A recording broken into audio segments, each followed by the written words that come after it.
Vamos estar falando sobre homossexualidade. No livro de Levíticos está escrito: com varão não deitarás como se fosse mulher. Abominação é. Partindo aqui do princípio, por que esse texto está escrito assim? Primeiramente, Deus, ele escolheu Israel para, através deles, ser aplicado a lei, né, para a humanidade, que Israel fosse uma referência para a humanidade. Então Deus começa a colocar leis para que eles não se contaminassem de acordo com os povos que viviam, né, ao seu redor, os egípcios, né?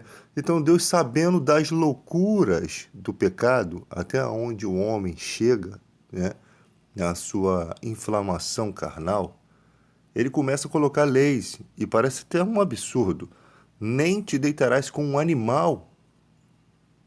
Para você ter ideia, o homem chega a certos níveis de comportamento sexual que são tão abomináveis que Deus institui leis, sabendo o que os egípcios e outros povos já faziam. Você imagina você nascendo numa cidade como Sodoma e Gomorra, por exemplo, e você nasce naquela cidade já contaminado pelas leis do lugar. Tudo é permitido. Então, onde vai entrar a lei de Deus num lugar que está totalmente contaminado? Porque você já nasce naquele contexto, já nasce, às vezes, o cara já sendo abusado sexualmente, já achando que a vida é aquilo. Então é uma bagunça só e não tem espaço para Deus no coração, porque a pessoa já nasce inflamado e contaminado pelo mal ali, pelo pecado. Que o mal está ali envolvendo tudo aquilo, né? E então, a primeira coisa que a pessoa tem que entender é a percepção do que é ou não é pecado. Se o homem pudesse se deitar com outro homem, muitas pessoas iriam questionar a Deus se a lei de Deus permitisse. Porque os médicos sabem que na anatomia humana, o que se usa para sexualidade entre dois homens não é um aparelho reprodutivo. Então, pela natureza, pelo natural, o homem tem capacidade de compreender que Deus está certo em não permitir que um homem se deite com outro homem. Porque não é um aparelho sexual que é usado nas relações sexuais. Pela natureza, simplesmente, se não houvesse a lei, a pessoa seria capaz de compreensão pela natureza. Fora outros requisitos, né? Outras coisas, né? Lugar onde tem sujeira, onde tem bactérias, causaria doenças. Então você percebe que a sodomia, essa prática, tanto para homo ou quanto para heterossexual, é pecado. Os sodomitas não herdarão o reino de Deus. Agora, vamos entender uma coisa. Pelas falas de Jesus Cristo, ele disse: o que é nascido na carne, da carne é carne. O que é nascido do espírito é espírito. A pessoa, quando ela está em Cristo, ela é uma nova criatura. Ela é uma nova criatura. E o Espírito Santo é um só para todas as pessoas. Ele precisa brilhar no coração das pessoas da mesma forma. O que as pessoas acham, e o achismo não é a compreensão da realidade dos fatos, é que o cara, ele é homossexual porque ele decide ser homossexual. Isso não é uma verdade. Se você sendo heterossexual, você já imaginou você dizendo: a partir de hoje eu sou homossexual? Lógico que não. Então dá para se perceber que há alguma coisa errada nessa compreensão. Porque Não tem como um heterossexual dizer, a partir de hoje eu vou ser homossexual. Isso vai contra a própria a integridade dele, ele está ferindo a sua própria integridade, ele não tem como escolher isso. Então, há algum sentimento envolvido, há desejos envolvidos, há coisas que modificaram e nós não sabemos que coisas são elas. Que influência o mundo espiritual exerce, se há algum problema. Então, a pessoa, você sabe que tem gente que não se aceita como homossexual. Existem pessoas que se aceitam e tem gente que não se aceita. Não se declara, não se aceita. Mas o ponto máximo que eu quero te dizer é que Deus não deixa de amar as pessoas por elas serem pecadoras. Ele não quer que as pessoas vivam no pecado, porque Jesus se manifestou para tirar os pecados do mundo. Então, eu não sei se eu posso até usar esse texto, né? Que nada é impuro, salvo para aquele que acredita ser, porque o problema é a lei que está na mente dessa pessoa. Ela entende que aquilo está certo, está errado. Ela entende que aquele caminho não pode ser o caminho trilhado por Deus. Quando você nasce do Espírito, você se inclina para as coisas do Espírito. É uma libertação que as pessoas precisam ter. Porque, primeiro, há uma diferença muito grande entre quem não nasceu do Espírito e quem nasceu do Espírito. Primeiro, quando você lê os textos bíblicos, Jesus já começa a falar da destronização de Satanás. Né? Se eu expulso os demônios pelo dedo de Deus, certamente a voz é chegar do reino de Deus. Quando o valente guarda armado a sua casa, em segurança está tudo quanto tem. Mas sobrevindo outro mais valente do que ele, o vence-o, tira-lhe toda a armadura em que confiava e reparte seus despojos. Quem não é contra mim, quem não é comigo é contra mim, quem comigo não ajunta espalha. Quando o espírito imundo tem saído do homem, anda por lugares secos, buscando repouso, e não o achando diz, tornarei para minha casa de onde saí.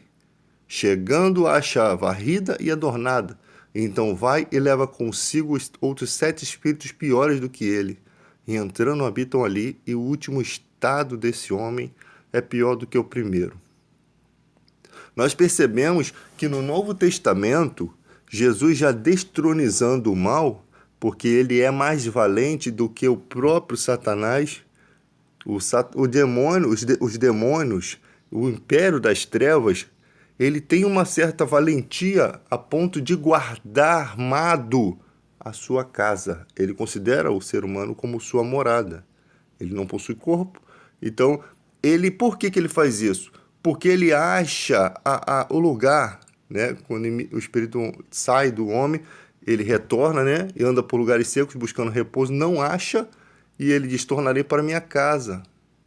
E chegando na sua vida, ele acha tudo adornar, tudo varrido, tudo normal, mas sem a presença de Deus, sem nenhuma resistência espiritual, porque ele é o príncipe desse século. Então ele leva 7 espíritos para dominar você. Então ele habita, e o último estado desse homem é pior do que o primeiro. Então, quando você vem para Jesus, saiba que o mais valente do que o valente está destronizando o mal na sua vida. Então tem que haver uma libertação. Tem que haver uma libertação na sua vida. Não estou falando que é libertação da homossexualidade, estou falando libertação geral, de tudo, de todo o pecado, da consciência do pecado, da consciência do mal, de tudo, de tudo. A partir daquele momento você está em Cristo, você é nova criatura. Colossenses 1,13, ele nos tirou do império das trevas e nos transportou para o reino do Filho. A partir daquele momento, você espiritualmente nasceu de novo. Não que você não tenha pecados, não que você não tenha desejo, não é isso que significa. É que as leis de Deus são escritas no seu coração. E você passa a ser conduzido pelas leis de Deus. Ele escreveu as leis dele no seu coração. O Espírito Santo começa a te ensinar a vencer o pecado. Ele te mostra o que desagrada a Deus, pelo caminho que você precisa andar. E isso é com todo mundo. Não pode ser com uma parte de pessoas só. Quem está em Cristo, nova criatura é. As coisas velhas se passaram, eis que tudo se fez novo. Essa é a palavra poderosa de Deus.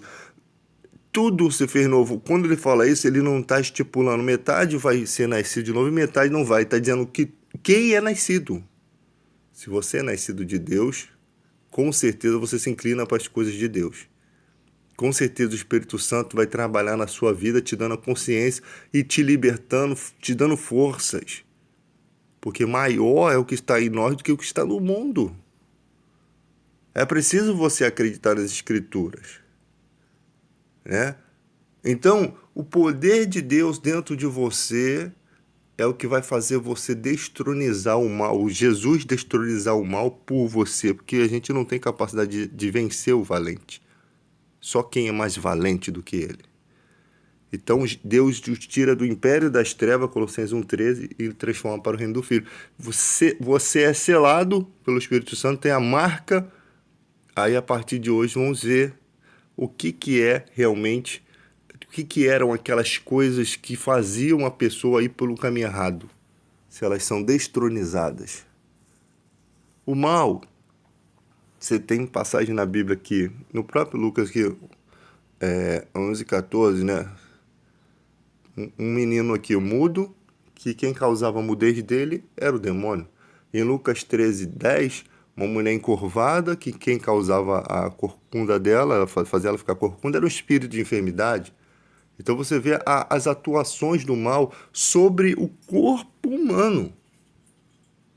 Você imagina, ele pode causar, fazer uma pessoa ficar corcunda, ele pode fazer um jovem ficar mudo, ele pode jogar um jovem na água e no fogo para o matar, causar tendências suicidas.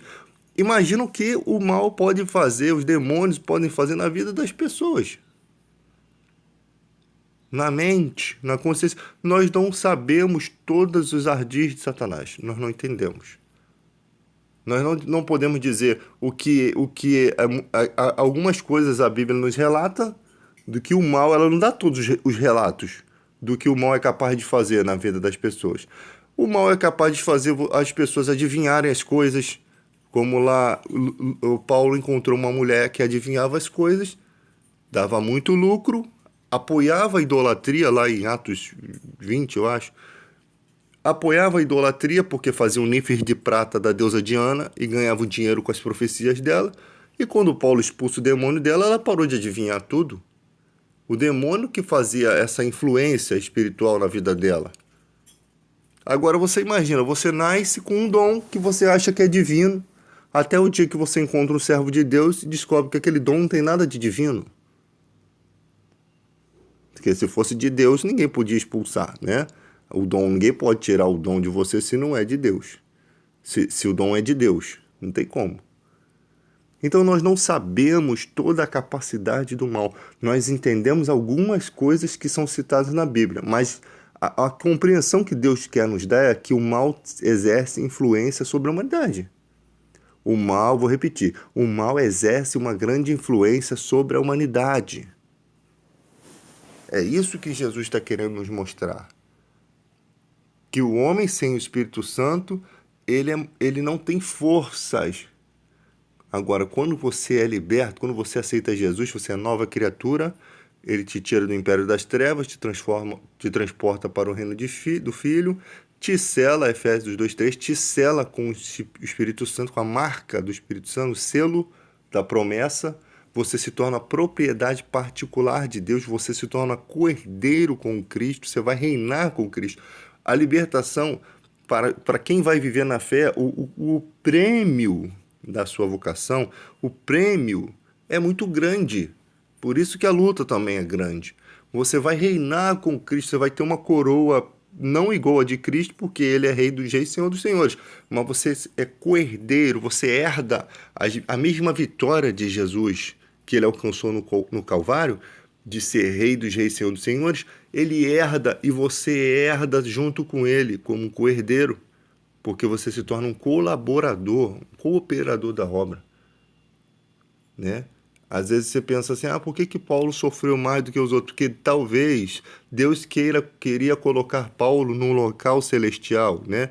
Numa situação celestial muito mais excelente. Então ele precisava fazer muito mais para que as suas obras, nós não somos salvos pelas obras, mas as suas obras rendessem um galardão ao qual tão maravilhoso que ele ocuparia o local celestial que Deus gostaria que ele tivesse. É assim que eu penso, né? Porque existem diferenças, né? Entre quem tem mais obras do que quem tem menos obras. Existe diferença. A salvação, ela é um dom gratuito de Deus, mas o prêmio é diferente, né? O galardão é diferente. Muitos vão se apresentar diante do tribunal de Deus, não para serem julgados, mas para receber de Deus tudo o que fizeram pela vida. É tesouros no céu que foram acumulados. É bem importante ter essa compreensão, porque tem pessoas que acham que vão ser salvas pelas coisas que fazem. Não, a salvação é gratuita. É tão gratuito que às vezes a pessoa se recusa a receber. Ela começa a pensar que não, tenho que fazer isso, se eu parar de dar dízimo, se eu parar de dar oferta, Deus não vai me salvar. É como se a pessoa não aceitasse Jesus. Tem coisas que o ser humano é tão bitolado, né, que isso atrapalha. A fé não tem nada a ver com o sentimento. Se Jesus está dizendo, se confessardes os pecados e deixar o pecado, você alcança a misericórdia. Mas tem gente que foi ensinado assim, se você fez um voto a Deus e não cumpre, Deus está contra você, você está contra Deus. Aí aquela pessoa ela começa a fazer o voto, né? Isso na mente dos perversos aí do evangelho. E não dá resultado, nem pode dar resultado, porque Deus não vai apoiar uma obra suja. E aquela pessoa começa a voltar ao passado, ela começa, então, o culpado sou eu. É alguma coisa que eu fiz que está me atrasando nisso aí, alguma coisa que eu fiz está me empatando de Deus me ouvir. Aí começa a ler texto, os nossos pecados fazem separação, impede a Deus de nos ouvir, fazem separação entre nós e Deus. E ela começa a se enrolar toda naqueles textos bíblicos que ela mal entende. E o mal na mente dela ali, ó, só trabalhando. E ela sempre tem uma visão ruim de Deus. Ela não aceita, que é simplesmente confessar e deixar o pecado.